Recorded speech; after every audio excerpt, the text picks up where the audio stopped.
quiero ayudarles a recordar dónde estamos en la trayectoria a través de nuestro estudio en el libro de Éxodo. Hace domingos atrás vimos que Dios le recordó a Moisés: yo soy el Señor. Cuán grande, ¿verdad? Esa gloriosa revelación cuando Dios se identifica con ese nombre, yo soy. Pero no solamente eso, sino que también le señaló las funciones que Moisés y su hermano Aarón cumplirían ante su pueblo. Sería una función sacerdotal como sacerdotes, una función de libertadores y una función de portavoces de la palabra de Dios ante el faraón, ante los egipcios y a favor del pueblo de Dios. Y en ese último encuentro, no sé si se acuerdan, hubo una medición de fuerzas. Porque vino Aarón y puso la vara y esa vara se convirtió, ¿verdad?, en una serpiente. Y vino Faraón y trajo a los sabios, a los magos, a que hicieran lo mismo. Y como ellos imitaron, aparentemente con sus encantamientos buscaron imitar lo que Dios había hecho a través de esa vara, pensaron que habían ganado, pero ¿qué ocurrió? La vara hecho serpiente por Dios devoró las varas de Faraón. El verso 13 concluye diciéndonos, y nos ayuda a prepararnos en lo que vamos a estudiar en esta mañana, que el corazón de Faraón se endureció y no los escuchó, tal como el Señor había dicho. Y como dice el gran prócer puertorriqueño,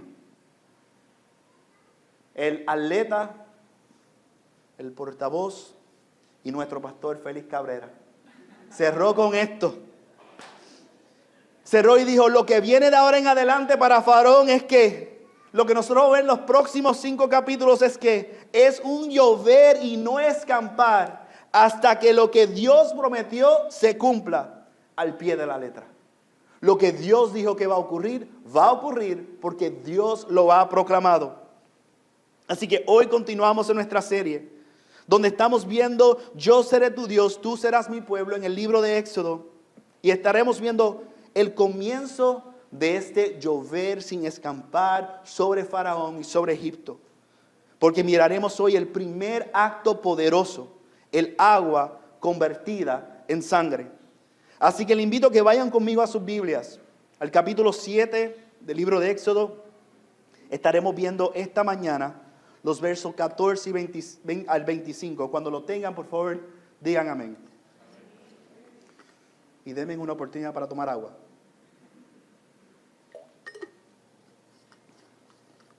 Como hacemos cada domingo, leeremos el texto, oraremos a nuestro Señor para que nos ayude mientras estudiamos el texto y comenzaremos nuestro tiempo de estudio y trabajo a través del texto.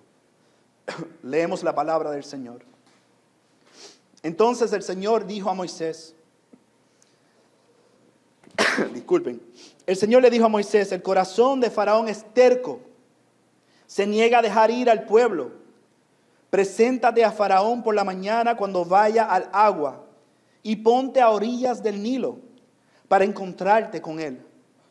Toma en tu mano la vara que se convirtió en serpiente y dile, el Señor, el Dios de los hebreos, me ha enviado a ti diciendo, deja ir a mi pueblo para que me sirva en el desierto.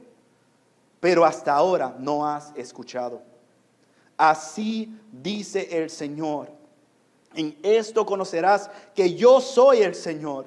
Yo golpearé con la vara que está en mi mano las aguas que están en el Nilo y se convertirán en sangre. Los peces que hay en el Nilo morirán y el río se corromperá y los egipcios tendrán asco de beber del agua del Nilo. El Señor dijo también a Moisés, dile a Aarón, toma tu vara y extiende tu mano sobre las aguas de Egipto, sobre sus ríos, sobre sus arroyos, sobre sus estanques y sobre todos sus depósitos de agua, para que se conviertan en sangre. Habrá sangre por toda la tierra de Egipto, tanto en las vasijas de madera como en las de piedra. Así lo hicieron Moisés y Aarón, tal como el Señor les había ordenado. Aarón alzó la vara y golpeó las aguas que había en el Nilo ante los ojos de Faraón y de sus siervos. Y todas las aguas que había en el Nilo se convirtieron en sangre. Los peces que había en el Nilo murieron y el río se corrompió, de manera que los egipcios no podían beber del agua del Nilo. Había sangre por toda la tierra de Egipto, pero los magos de Egipto hicieron lo mismo con sus encantamientos. El corazón de Faraón se endureció y no los escuchó, tal como el Señor había dicho. Entonces se volvió Faraón y entró en su casa, sin hacer caso tampoco de esto. Todos los egipcios cavaron en los alrededores del Nilo en busca de agua para beber, porque no podían beber de las aguas del Nilo. Pasaron 7 días después que el Señor hirió al Nilo. Acompáñeme orando. Oh amado Señor, Padre, venimos nuevamente delante de ti, rogando en esta hora, Señor, que tú puedas ayudarnos mientras vamos a través de este texto. Tu palabra, tu poderosa palabra, que nosotros al estudiar y ver el mensaje tuyo aquí, podamos no solamente llenar nuestras cabezas, sino que nuestros corazones puedan ser transformados y nuestras mentes renovadas. Que podamos verdaderamente no solamente mirar el acto poderoso, sino contemplar al poderoso que hace el acto que eres tú. Y que al contemplarte, Señor, podamos amarte más. Podamos deleitarnos más en que tú eres soberano. Tú eres el gran yo soy. Y tú eres la esperanza del pecador que se ha arrepentido y ha sido salvado por gracia en Cristo Jesús. Pido, Padre, que me ayudes, que en mi debilidad tú seas como siempre más y más fuerte. Porque eres tú quien aplicas la palabra a nuestros corazones. Y es a ti, Señor, a que nosotros confiamos y dependemos. En tu nombre, Jesús, oramos. Amén y amén. Nosotros vamos a mirar hoy a través de este texto en 3 secciones.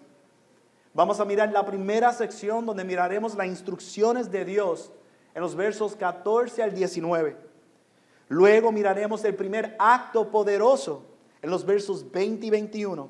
Y por último vamos a ver la respuesta de Faraón en los versos 22 al 25. Comencemos entonces mirando las instrucciones de Dios. Ahora, algo que nosotros podemos ver inmediatamente cuando leíamos el texto, no sé si lo pudieron apreciar, pero las instrucciones de Dios fueron sumamente claras y sumamente precisas. Cada detalle de lo que Moisés y Aarón tenían que hacer estaba ya declarado y dicho. Ahora recuerden, porque nosotros podemos desviar nuestra vista en solamente apreciar el acto poderoso. Y por eso oré de que nosotros sí ciertamente contemplemos y reconozcamos la obra poderosa de Dios que Él va a hacer. Pero no perdamos de vista que la razón por la cual todo esto está ocurriendo es porque Dios ha elegido revelarse ante el faraón, ante los egipcios y ante todos los hebreos. Entonces, yo estoy convencido que nosotros podemos entonces apreciar, mientras vamos a través de esta primera sección de las instrucciones, que nosotros podemos ver cómo Dios revela su soberana autoridad y su carácter. Y podemos verlo a través de 3 atributos de Dios que vemos en este texto. Primeramente, ¿qué vemos aquí? Primero vemos que Dios es omnisciente. Para aquellos que no saben lo que significa omnisciente, dice que Dios se conoce plenamente a sí mismo.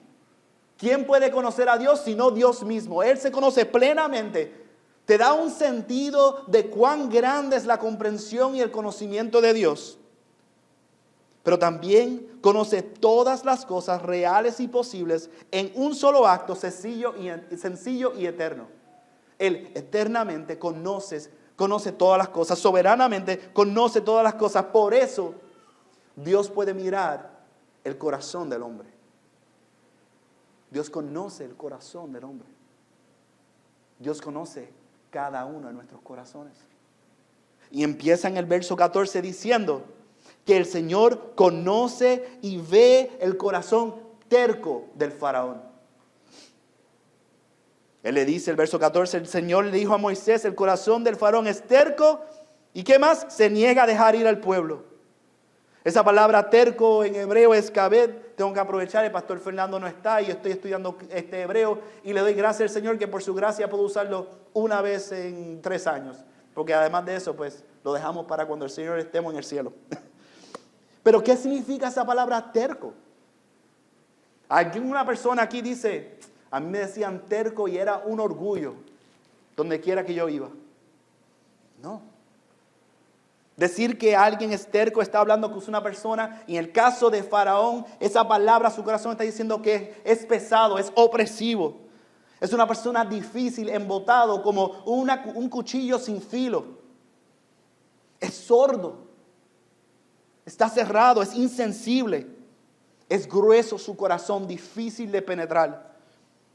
Y es más, la Biblia en el Salmo nos deja saber que cuando habla de el corazón así terco y apesumbrado, hace la conexión de la iniquidad del pecado. El Salmo 38:4, esa oración del pecador contrito que todos nosotros quizás hemos leído, hemos orado, hemos encontrado esperanza en ella. Hay un verso en particular, el verso 4 del Salmo 38, dice esto. Y esta es la oración, recuerden, una oración de un pecador contrito, pero nos permite entender lo que está ocurriendo en ese corazón. Porque mis iniquidades han sobrepesado mi cabeza. Como pesada carga, pesan mucho para mí. Pero esa no es la realidad del faraón. El faraón no está ni contrito, ni él se ha humillado, sino que él se ha exaltado y él es terco. Y como tal, él será humillado ante el poderoso yo soy. Y vemos la realidad de su terquedad, porque aunque el Señor le ha dicho, deja a mi pueblo ir, él se niega en dejar que el pueblo salga. No solamente ve el corazón, sino que recuerden, él está dando estas palabras a Moisés. Él está diciendo lo que va a ocurrir antes de que acontezca, porque solo Dios puede hacer eso. Y él le dice en el verso 15, nos permite ver que Dios conoce también, antes de que ocurra, la hora y el lugar donde estará Faraón. El verso 15, Dios le dice a Moisés, preséntate a Faraón por la mañana, cuando vaya al agua, y ponte a orillas del Nilo para encontrarte con él. Ahora, esto no va a ser un encuentro mañanero placentero. No es como cuando me dicen a mí, Pastor Luis, vamos a encontrarnos con un café, a tener una buena conversación. No. Eso no es lo que va a ocurrir ahí. Porque Moisés vaya a encontrarse con Faraón como representante de Dios. Y al encontrarse con él, ya no se va a encontrar en el palacio del Faraón. No se va a encontrar quizá en las circunstancias que el Faraón quisiera para él sentirse grande, sino a la orilla del río Nilo. Y ahora entendamos cuán importante el Nilo es para Egipto. Es la fuente de transportación, es una fuente de comercio. Proveía para la cosecha, proveía agua para el pueblo poder tomar. Y prácticamente los arqueólogos y los estudiosos reconocen, es más, hay un escrito que los griegos decían, que los egipcios deben toda su existencia al Nilo. Así ellos lo entendían. Entonces no nos debe sorprender de que los egipcios entonces adoraban al Nilo y a sus dioses, viéndolos como su creador y como su sustentador. Ahora el texto no nos dice por qué Faraón se encontraba ahí. No nos dice que quizás se estaba bañando, como vemos al principio de Éxodo, que la hija del faraón se estaba bañando y ahí fue donde encontró a Moisés. No nos dice. No nos dice tampoco si era un acto o un rito religioso que estaba haciendo, que sí, los faraones iban y oraban al río y daban gracias y es más, bendecían al río porque ellos pensaban que ellos mismos eran dioses. Pero no importa que no se nos diga por qué él está ahí. Lo que sí importa es que nosotros veamos que Dios sabía dónde Faraón iba a estar. Y ahí, donde él estaba, iba a enviar a su mensajero. Y le dice, toma la vara. Aquella vara que él convirtió en serpiente, tómala. Porque Moisés no iba en su nombre. Moisés no oía en su autoridad. Esa vara nos recuerda que Moisés, al ir como representante del Señor, era Dios, el Todopoderoso, el que estaba obrando y estaba en control de toda situación.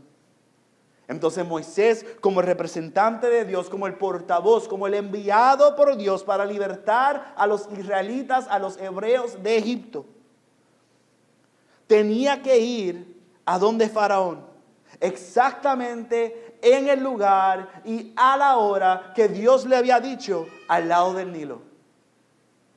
Porque ahí era donde iba a ocurrir el primer acto poderoso de Dios. El lugar era inevitable. Y notan que estoy usando la palabra acto poderoso de Dios y no plaga. No porque la Biblia, los editores hayan usado la palabra plaga está mal y usan la palabra plaga, pero yo quiero que nosotros recordemos de que esa plaga es un acto poderoso de Dios. No perdamos de perspectiva eso. Entonces vimos que Dios es omnisciente, pero también vemos unas muy buenas noticias. Dios es inmutable. ¿Qué significa que Dios sea inmutable? Significa que Él es inalterable en su ser, en sus perfecciones, en sus propósitos y en sus promesas. Y la iglesia debe poder decir amén a eso. Eso fue lo que nosotros escuchamos hace 2 semanas. Dios cumple sus promesas, Él es fiel a su promesa porque Él no cambia. Y miren lo que dice el verso 16, ahí en su Biblia. Dice, el Señor, el Dios de los hebreos me ha enviado. Su promesa continúa. Dios no se ha olvidado de ese pueblo. Y Dios está dando el mismo mensaje. Deja ir a mi pueblo para que me sirva en el desierto. Pero hasta ahora el faraón no ha escuchado. Su propósito no cambió. Su promesa no cambió. Él no ha cambiado. Su mensaje no ha cambiado. Su mandato no ha cambiado. Deja ir a mi pueblo para que me sirva en el desierto. Dios es inmutable. Son buenas noticias para nosotros. Pero tercero, y aquí vamos a empezar a ver por qué nosotros podemos depender y confiar en el Dios que hace el acto poderoso. Y es porque Dios es omnipotente. La omnipotencia de Dios quiere decir que Dios puede hacer toda su santa voluntad. Él puede hacer toda su santa voluntad. No hay nada que pueda impedir que Dios cumpla su santa voluntad. Él es todopoderoso. Vayan y miren ahí los versos 17 a 19. Así dice el Señor. En esto conocerás que yo soy el Señor. Yo golpearé, yo traeré un juicio, yo haré un acto poderoso. Con la vara que está en mis manos, las aguas que están en el Nilo se convertirán en sangre. Los peces que hay en el Nilo morirán y el río se corromperá. Y los egipcios tendrán asco de beber el agua del Nilo. El Señor dijo también a Moisés, dile a Aarón, toma tu vara y extiende tu mano sobre las aguas de Egipto, sobre sus ríos, sobre sus arroyos, sobre sus estanques y sobre todos sus depósitos de agua, para que se conviertan en sangre. Habrá sangre por toda la tierra de Egipto, tanto en las vasijas de madera como en las de piedra. Recuerden, hermanos, estas son las instrucciones, pero están claras, están precisas, están como si ya han ocurrido. Así de clara, así de segura es el mandato de Dios y el poder de Dios. Él dice las cosas como que ya ocurrieron. El cambio de las aguas del Nilo iba a desencadenar una reacción, una cadena desagradable de consecuencias donde se afectaría el agua, los animales y todos los egipcios. Aquel lugar que era adorado como creador, sustentador, esa fuente, esa agua. Pero ¿cuál entonces es el fin de Dios dar estas instrucciones? Recordemos, con este acto poderoso Dios está revelando su poderosa presencia a Faraón, a los egipcios, pero también a su pueblo, los hebreos. Dios va a desenmascarar a los dioses falsos del faraón y de los egipcios, pero también va a desenmascarar al faraón que se cree rey de todo. En Éxodo 5:2, recordemos las palabras de Faraón cuando Moisés se presentó ante él. ¿Se acuerdan de esas palabras? ¿Quién es el Señor para que yo escuche su voz y deje ir a Israel? Pues aquí en Éxodo 7:17 nos dice, así dice el Señor, su respuesta, en esto conocerás que yo soy el Señor. Así que miremos ahora nuestro segundo punto, el primer acto poderoso. Porque todo está set, las instrucciones están claras, Moisés sabe lo que tiene que hacer. Y mira lo que nos dice los versos 20 y 21. Así lo hicieron Moisés y Aarón, tal como el Señor le había ordenado. Aarón alzó la vara y golpeó las aguas que había en el Nilo ante los ojos de Faraón y de sus siervos. Y todas las aguas que había en el Nilo se convirtieron en sangre. Los peces que había en el Nilo murieron y el río se corrompió. De manera que los egipcios no podían beber agua del Nilo. Había sangre por toda la tierra de Egipto. Cuán diferente Moisés y Aarón ahora al Moisés y Aarón que vimos hace unas semanas pasadas. La obediencia de Moisés y Aarón ahora es completa y Dios bendice la obediencia con su presencia. No hay dilatación, no hay, bueno, vamos a suavizar el mensaje. Ya ese tiempo había pasado porque Moisés y Aarón aprendieron su lección. Obedecieron al Señor, aprendieron lo bueno, importante y necesario que era obedecer la instrucción del Señor, haciendo todo lo que les envió a hacer delante de los ojos de Faraón. Y Dios actuó poderosamente, porque Dios por eso se va a dar a conocer ante Faraón, ante los egipcios y ante los hebreos. Faraón que había usado, y cuando digo, no necesariamente tiene que ser este faraón, pero históricamente esa línea de autoridad de reinado, el faraón, esa posición había usado el Nilo para traer la muerte a los bebés israelitas. Pero ahora sería una fuente de muerte en lugar de vida para los egipcios. ¿Y saben qué? Faraón no pudo hacer nada al respecto. Recuerden, los egipcios prácticamente entendían que debían su existencia al Nilo, lo adoraban y adoraban a falsos dioses por el Nilo. Miren cómo nos dice estos dos pastores que fue esta obra impactante. En un día, al instante, el río se convirtió en sangre. Moisés golpeó el Nilo con su vara y la sangre fluyó por todo Egipto. De esta manera, Dios demostró su poder sobre los dioses de Egipto y castigó a los egipcios por su idolatría. Con un solo golpe, les dio escasez de agua y alimentos, un corte de transporte y un desastre financiero y una crisis espiritual. Lo hizo todo convirtiendo el río en sangre, convirtiendo el objeto de su adoración en una cosa de horror. Aquello que ellos adoraban se ha vuelto ahora algo horrendo ante sus ojos. Pensaríamos, pues mira, hicieron esto ante los ojos de Faraón y sus siervos. Quizás Faraón ahora recapacite.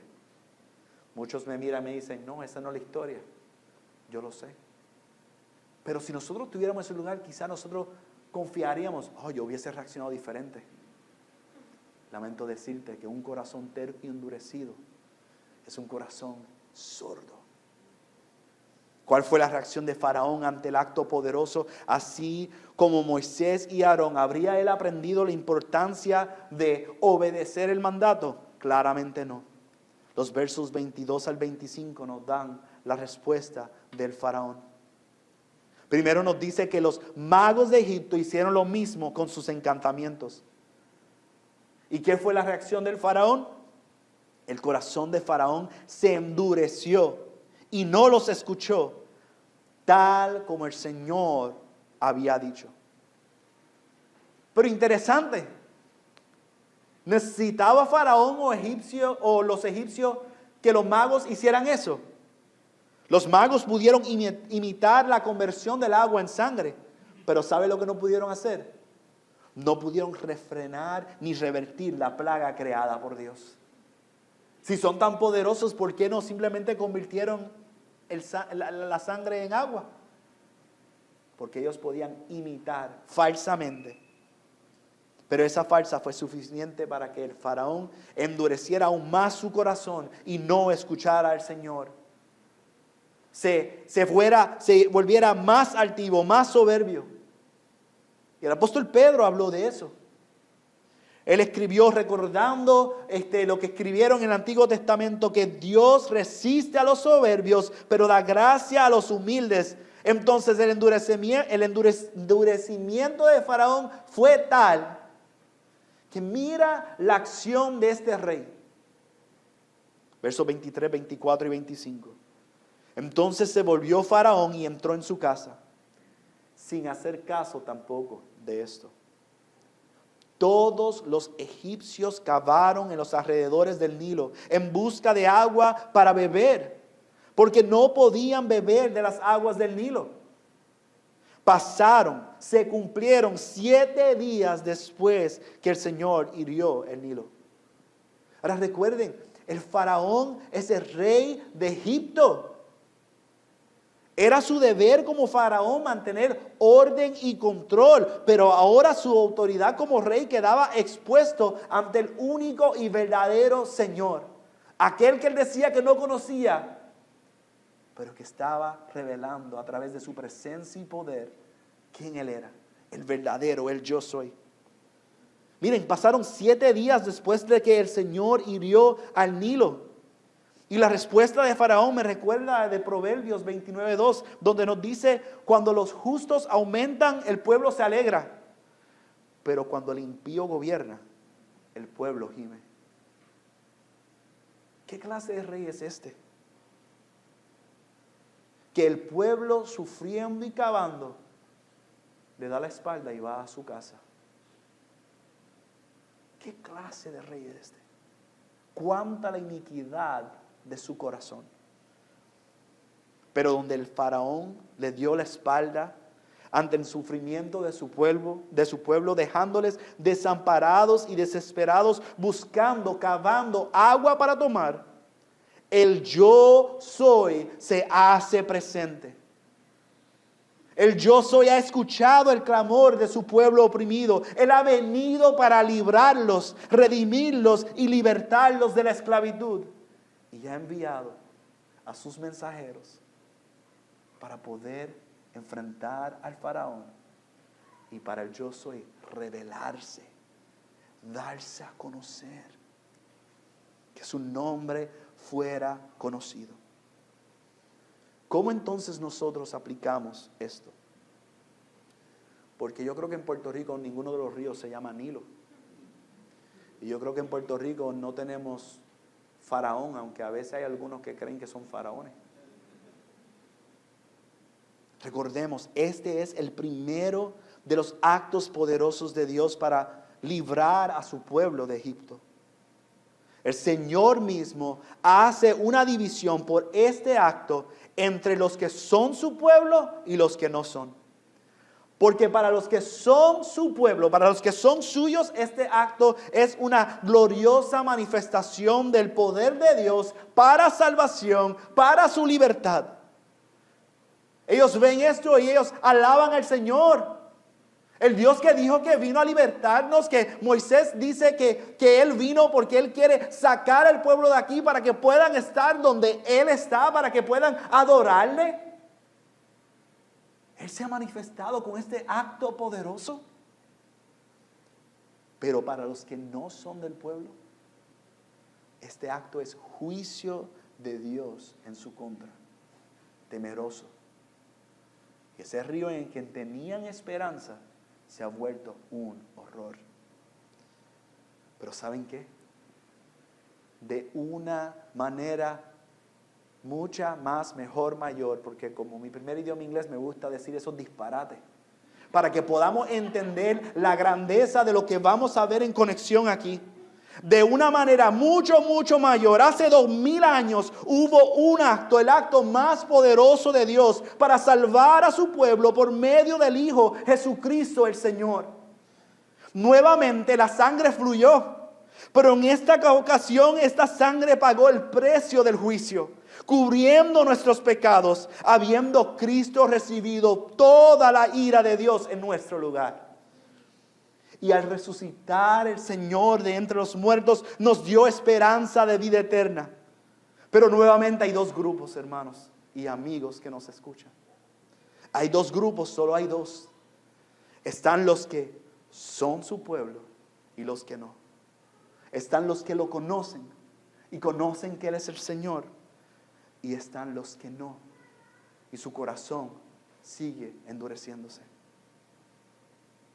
Así que, creyente, tengo 3 preguntas que quiero que podamos meditar y que podamos llevar estas preguntas con nosotros esta tarde. ¿Obedecemos la instrucción del Señor gozosamente? Se han estado caminando con nosotros los miércoles. Saben que este miércoles pasado hablamos brevemente sobre eso. De que guardar los mandamientos del Señor no es una carga, sino es un deleite. Entonces, más de decir lo que hacemos para obedecer sus instrucciones, gozosamente revela el corazón con el cual nosotros obedecemos las instrucciones del Señor. ¿Dónde está nuestro corazón, amada iglesia? ¿Nos estamos deleitando en el Señor sobre todas las cosas? En medio de las circunstancias y los actos poderosos y las plagas y las dificultades y todo lo que está ocurriendo, está nuestro amor y nuestro deleite en el Señor Cristo, quien vive y reina. Si no, lo bueno es que podemos correr a la cruz. Y podemos pedir que el Señor nos dé pasión por Él, para amarlo a Él sobre todas las cosas. Entonces, esta segunda pregunta, ¿es Dios nuestro mayor deleite de contemplación? Hay una gran diferencia de ver y contemplar. Yo compartía eso ahorita con el Ministerio de Alabanza. Hay una gran diferencia. Nosotros podemos viajar por la ciudad y ver muchas cosas, pero contemplar implica de que algo atrajo nuestra atención total. ¿Han notado eso? Que nosotros fuimos creados para poder contemplar lo que es hermoso. Nosotros nos detenemos para contemplar, para observar, para apreciar aquello que nosotros valoramos, aquello que encontramos hermoso, aquello que encontramos bello, aquello que nosotros amamos. Y Dios está diciendo, no hay nada mayor en lo cual tú te puedes deleitar que no sea yo. El gran yo soy es el único que es digno de nosotros tener ese tipo de deleite y devoción delante de Él. Entonces, verdaderamente, ¿está ese gozo? ¿Está ese deleite en el Señor? Y por último, ¿a quién corremos en nuestras altas para adorar y en nuestras bajas para refugiarnos? Miren la escena de los egipcios cavando agua. ¿Pueden imaginar el desespero? No encontraban agua para tomar. El cavar agua se entendía era que lo hacían a las orillas del río, esperando que quizás por alguna filtración de la tierra el agua se purificara. Muchas veces nosotros hemos idolatrado cosas en nuestras vidas, nuestro trabajo, nuestros amigos, diferentes cosas. Y esas cosas lo hemos tratado como el río Nilo. Y cuando esas cosas revelan que no nos puede satisfacer porque son ídolos en nuestras vidas que tienen que ser matados, quebrantados, porque están en el lugar que solo le pertenece a Dios, en vez de correr a Dios, lo que hacemos es decir, bueno, déjame acabar al lado a ver si yo puedo filtrar la idolatría y todavía disfrutar de esta agua.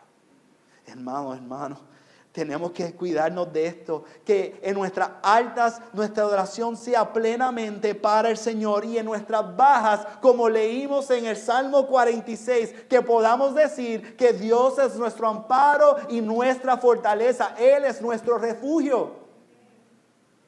Solo Él es el único digno de esa devoción. Y amigo, amiga que nos acompaña, si tú no eres creyente y tú no conoces al Señor, hay 3 cosas que quiero que puedas pensar. Primeramente, estamos agradecidos al Señor y a ustedes por compartir con nosotros esta mañana. Y pedimos que puedan seguir visitando. Pero recuerden algo importante. No es lo mismo conocer del Señor como conocer al Señor. Dios se revela con gran poder ante el faraón para darse a conocer. Y no me voy a adelantar para que vengan la semana que viene, para que vean qué ocurre con las próximas plagas. Pero Dios falló en darse a conocer a faraón. No.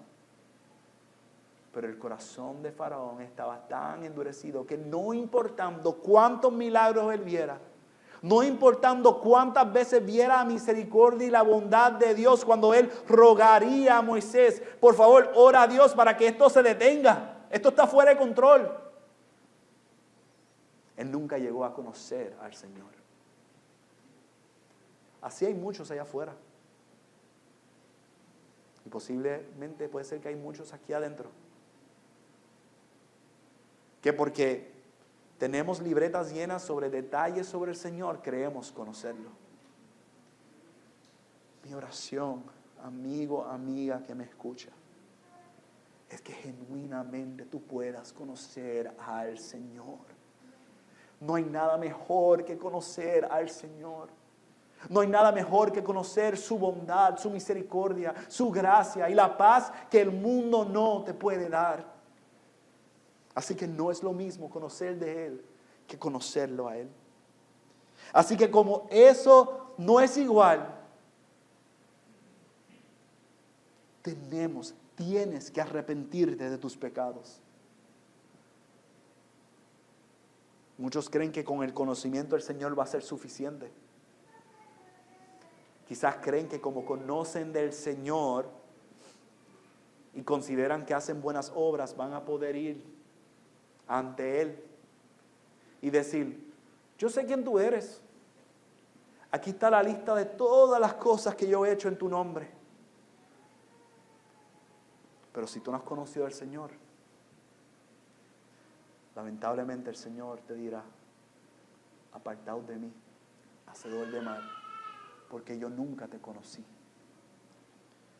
No es suficiente llenarte con ese decir conozco al Señor. Necesitas, habiendo conocido al Señor, verdaderamente conocido a Él, no de Él, arrepentirte de tus pecados. Porque mientras más tú conoces del Señor, más tú reconoces que eres un pecador miserable en necesidad de un Salvador.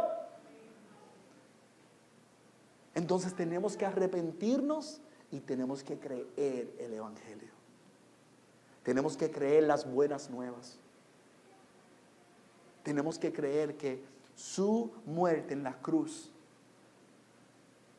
fue el pago por tu pecado, por mi pecado, por nuestro pecado, por los pecados de todos que Él ha elegido. Y porque Él pagó el precio, nosotros hoy podemos vivir en justicia. Podemos vivir en el poder de la resurrección. Entonces yo ruego, amigo, amiga, que conozcas al Señor, que te arrepientes de tus pecados, que creas en el Evangelio, para que junto a la iglesia de Cristo, la iglesia que Él viene a salvar, que Él ha libertado y que un día Él regresará por ella y estará con ella, puedas tú poner toda tu esperanza en Él.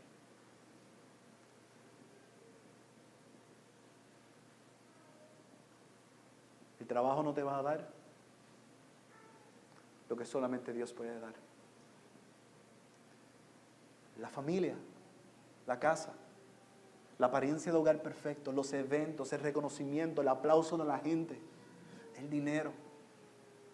Nada de eso te va a dar lo que solo Dios te puede dar, que es esperanza. Así que arrepiéntete y corre a Cristo, porque Él es un buen Señor. Él es el Todopoderoso. Él es el Omnisciente. Él es bondadoso. Corre a Él. Para concluir, el profeta Jeremías, luego de lo que sería la liberación de ese pueblo, ¿sabe qué? Como nosotros sufría de corta memoria.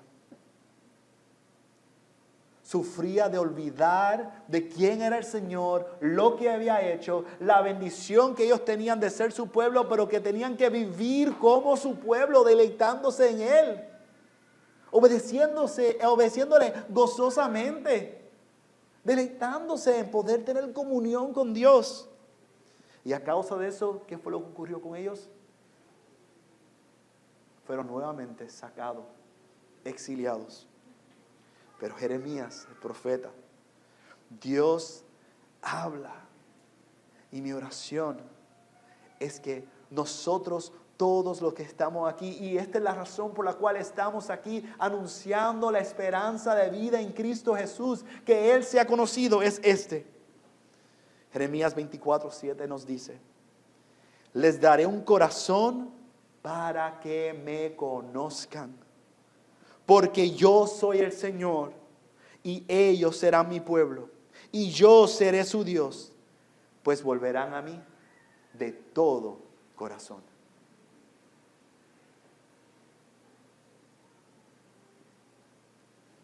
El que tenga oído, yo ruego que el Espíritu Santo traiga convicción a cada una de nuestras vidas en esta tarde. Oremos. Amado Padre, oh amado Señor, nosotros nos deleitamos en contemplarte a ti, el Todopoderoso, el Soberano, el Omnisciente, el que ha dado al Hijo único, el Mesías prometido en nuestro lugar. Señor, rogamos en esta hora que tu Espíritu pueda continuar la obra en cada uno de nuestros corazones. Y si a ti te place, si entre nosotros hay aquellos que aún no te conocen, Señor, nosotros rogamos, Padre, que tú puedas salvarlos. Que ellos puedan pasar de conocer de ti a conocerte a ti.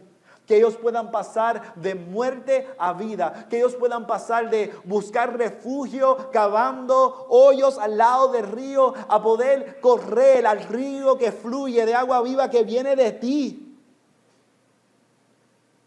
Señor, que todos podamos salir de aquí, reflexionar en tu palabra y salir, Padre amado, convencido en el resto de este día y el resto de esta semana de que tú eres el Dios Todopoderoso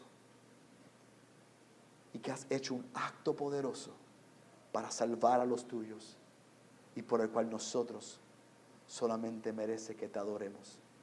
Ayúdanos, Señor, mientras cantamos esta próxima alabanza, a no solamente cantar estas palabras de que contemplemos, que te contemplemos a ti, sino que vivamos contemplándote, amándote y deleitándonos en ti cada día. En tu nombre, Jesús, oramos y damos gracias. Amén y amén. Amada iglesia.